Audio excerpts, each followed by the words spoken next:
So before we get into the episode today, we've got some really, really good news. I was kind of surprised to see about a week ago that we clicked over the 500 mark in terms of subscribers. So I wanted to take this opportunity to thank everybody that, first of all, have subscribed to the channel, because it keeps you up to date as to what's going on.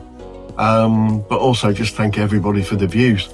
Looking back at the statistics, I think there's a video that we put out about a year ago that attracted something over 7,000 views, I think, according to the app when I took a look at it earlier. There's a few that have been like 6,000 and then, you know, sort of coming down to kind of the numbers, you know, sort of in the thousands.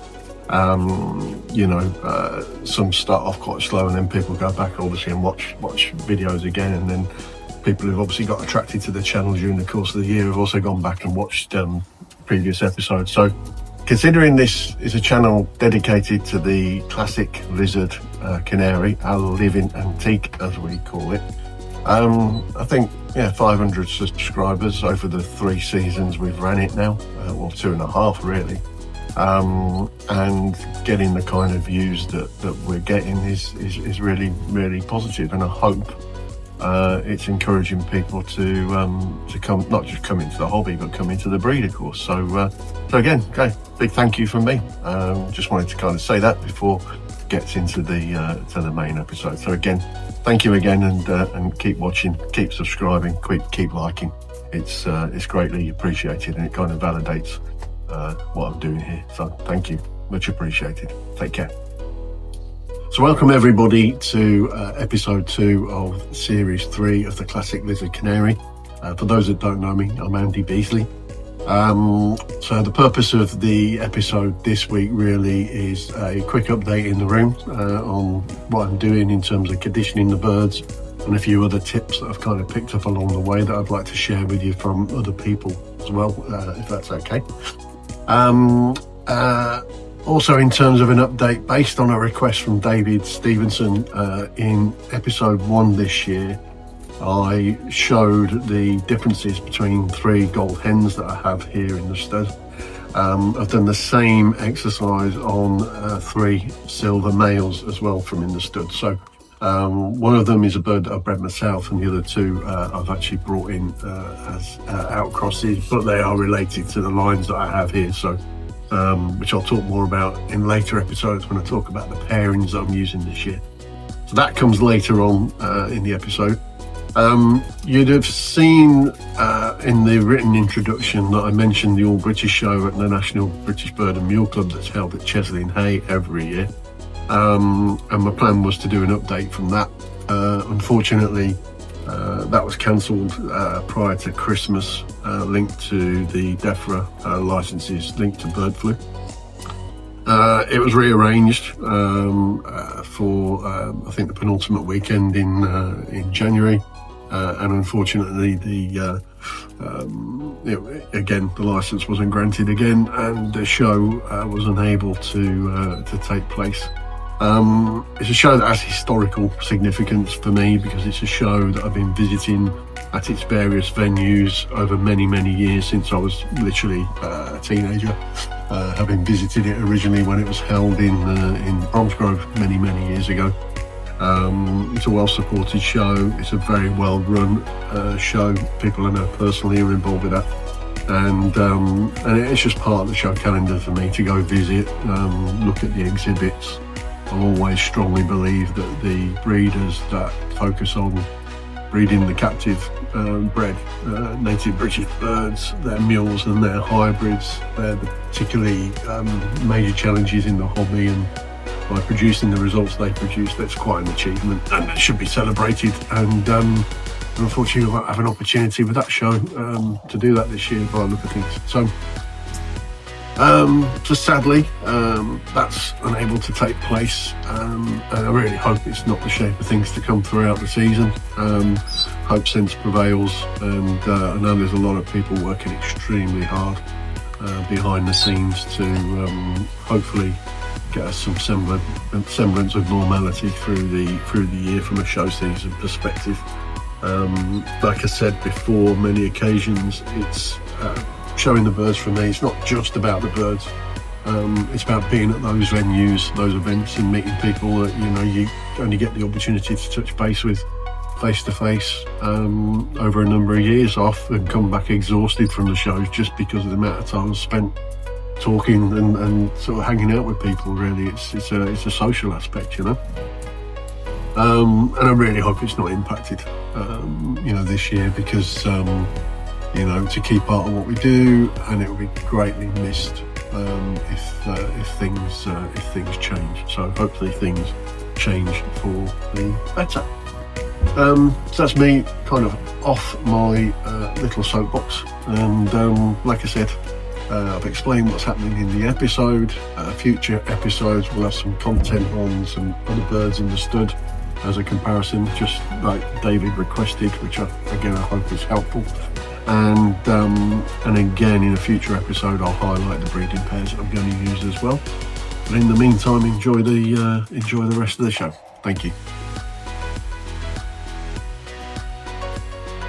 So, you can see the door is finally fitted to separate the bird room from the rest of the shed.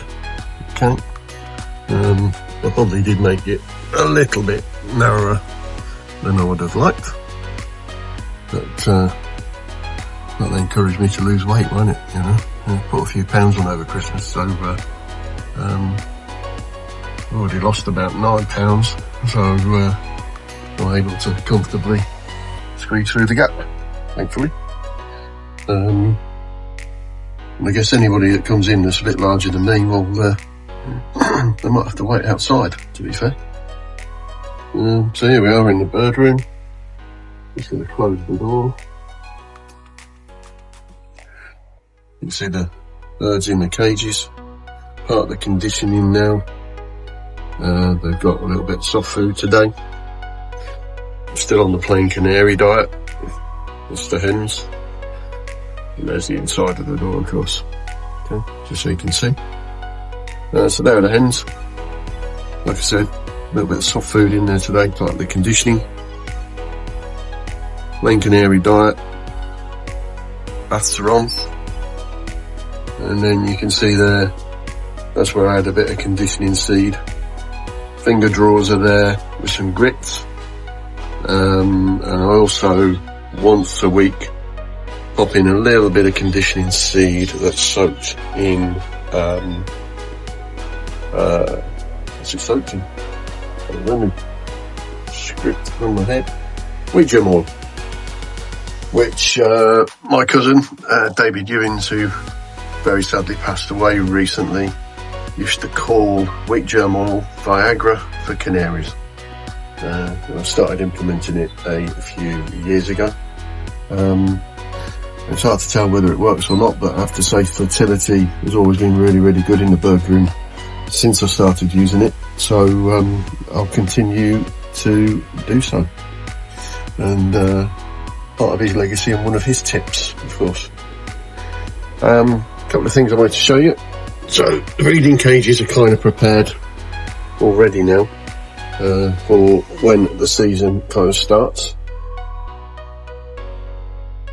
And I modified these slides with some mesh so the hens can see the males when they do go into their cages.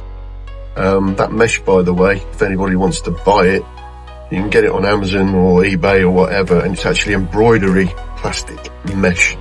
So it's a single layer. I cut a window out of the plastic slides that I have with the Dave Run cages, and then basically taped it, very simple. And it works. So that goes in as a divide. Like I said, the hens will get a double breeder initially to get used to their surroundings. Then the males will probably get introduced to the cage by the side with the divide a week later. And then we'll take it from there. Another type of slide that I use is this. So again, this is modified, again, with a piece of the plastic, mainly because of the size, and then the metal grill there. Now, the objective of this one, this is really there for when I have youngsters. So, basically, let's go back down to here. So, double cage, like I said, is prepared, let's say. And once the birds are paired up, they will have the full run of the treble breeder. Then what will happen is, as the youngsters are ready to go on their own, they will actually go in a cage next to the breeding pair. These grills go in basically so that the youngsters can still see the parents can still see the youngsters, and basically they can still potentially feed them a little bit through the wire, just for a bit of extra safety if required. Okay, so that's just something else I do there. And then let's come up. So here's the 7 foot long cage, of course. It's got the males in there. They're just taking on a little bit of that soft food and peas at the minute. But on the whole, they all seem pretty happy. I popped a tiny bit of nest material, very small amount, in with the hens this weekend, and the hens were starting to pull it to bits, you know. Still a bit early yet, obviously, but they were carrying a little bit, so just got to be a little bit careful, I guess. So that was good to see. So yeah, something else I wanted to show you. So this is a tip from a friend of mine, Keith Wagstaff from Norfolk. So Keith used to work for, I think it was British Telecom, and in the cables that go under the ground, I know you can see that black neoprene foam circle there, okay? They're used as bungs, I believe, in pipes to stop water ingress. And what Keith basically did was, he's put a bolt through there, and the bolt screws into a thread that's in a piece of wood on the other side of the cage. Now, one of the beauties of doing this is, I'll just pop it there a second. As you can see, it makes the nest pan nice and springy, not too springy. And that vibration, of course, drives the chicks to pop their heads up and effectively be fed. But you're probably wondering, well, what's the point of the neoprene foam? Well, Keith, for many, many years, has soaked these neoprene circular pieces of foam in anti-mite treatment, basically. And Keith basically feels, and you know, I've got no reason to disagree, that as a result of that, he's never had mite in the nests at all, because basically, if anything does tend to run up the wires and wants to, you know, kind of ultimately get to the nest there, it gets killed off quite quickly because of the solution that the neoprene foam is soaked in. Now, I tend to use these for nesting because I like the fact you get a lot of air in there, you know. So I'm not quite sure yet what I'm going to do in terms of the foam, but I'm going to work on a couple of ideas in my garage to see how I can implement it a little bit so I can soak it. I'm sure I'll find a way, and that will also help with a bit of springiness on there, because as you can see, that is quite rigid at the moment. So if I can do something to kind of help it, I probably only need something probably half or a third of the thickness of what is there, so I've got like a doctor a few. But I'll have a play with it, see what I can come up with, and then I'll let you know how that goes, of course. Like I said, baths are on, although they need emptying and cleaning because they've been in there. And then just to add to it, the goldfinches. So the female is over here at the minute. Okay, she seems quite happy. So she's got like half of the 7 foot run at the minute. They both did have the full run. There's the male in there somewhere. There you go. Off he goes. Yep. They did have the full run of the 7 foot, but they're not liking each other too much at the minute. So I've decided to just keep them separate for now. And but they've got the wire slide in there, so they can see each other. So no issues there.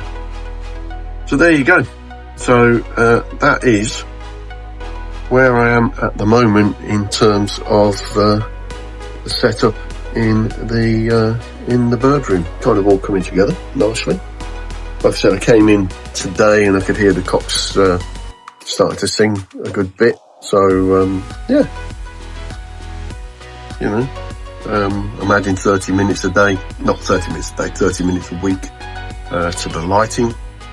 So my aim is to get them really ready to go.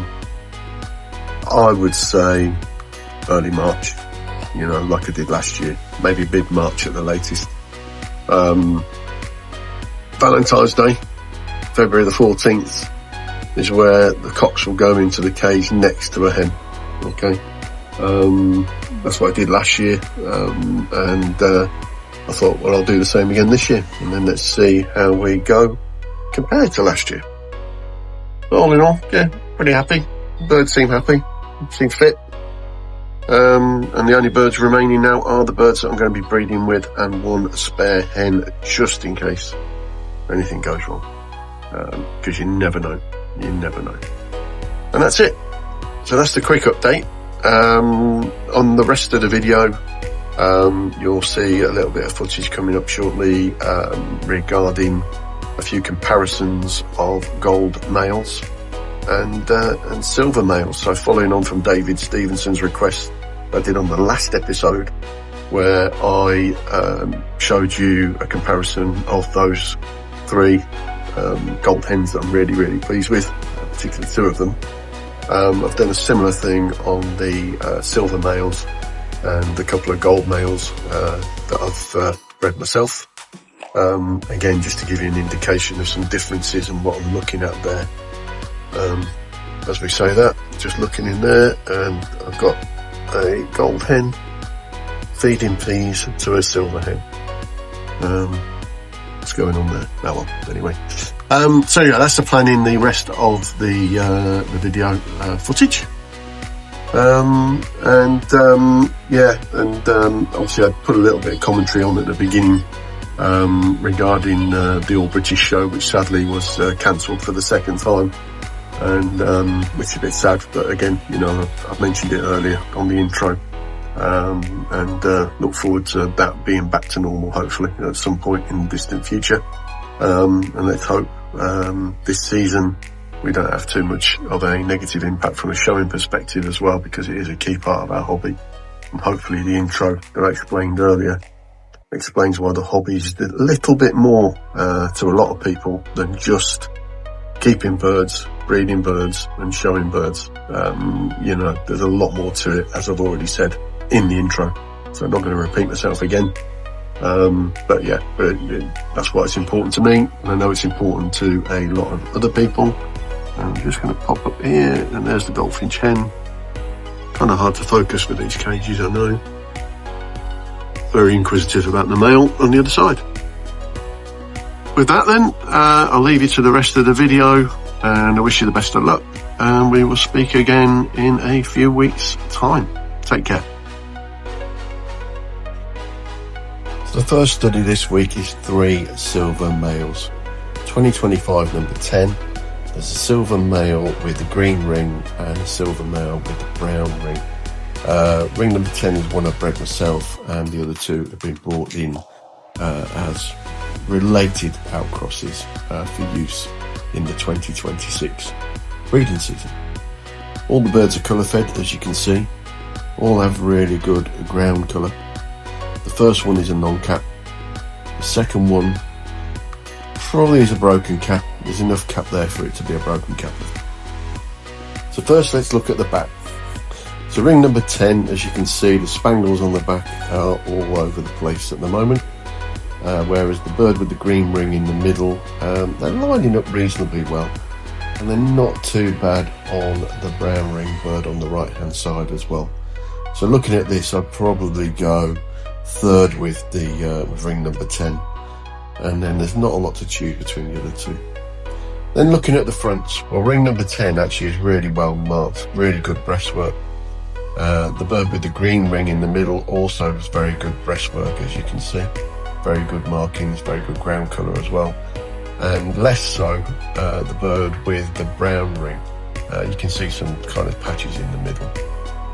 Then looking at the heads, again, all seem to have reasonably good spangling through the head. Maybe a bit more frosting from adult feathers maybe that have been plucked out on the brown ringed bird, but pretty good I think on the ring number 10 and the green. So if I was going to place these, I'd probably go first with the broken cap in the middle, second with the brown ringed bird on the right hand side, and then third, really because that spangling on the back let it down, the non-cap. And that's kind of how it's panned out during the breeding season for that bird in particular. Really well marked on the front, excellent ground colour, but the back's just never really lined up, which is a bit of a shame really. But that's the order I'm kind of placing these in for now, and I hope you agree. So now we have two gold males. Ring number 1 is a nearly clear cap, and ring number 8 is a broken cap gold male, both gold obviously. Both reasonably good birds. I would say the one on the right hand side probably carries better breastwork, but let's take a closer look as we get further into the images. So looking at the backs first of all, both probably lining up pretty well, to be honest. Probably not a lot to choose. It's hard to tell from this image, but I'd probably say ring number 8 probably lines up a little bit better than ring number 1. But I actually like the ground colour on ring number 1, is really dark bird. Then when you take a look at the fronts, and we're not going to focus on the heads by the way because one is a clear cap, I would say the breastwork on ring number 8 is far better than the one on ring number 1. So if I was going to place these, I would go first with ring number 8 and second with ring number 1. And again, that's kind of how it's been throughout the show season. In particular, ring number 8 won its class at Walsall Cage Bird Society show. Went on to win Best Champion and Best Lizard Canary in the show.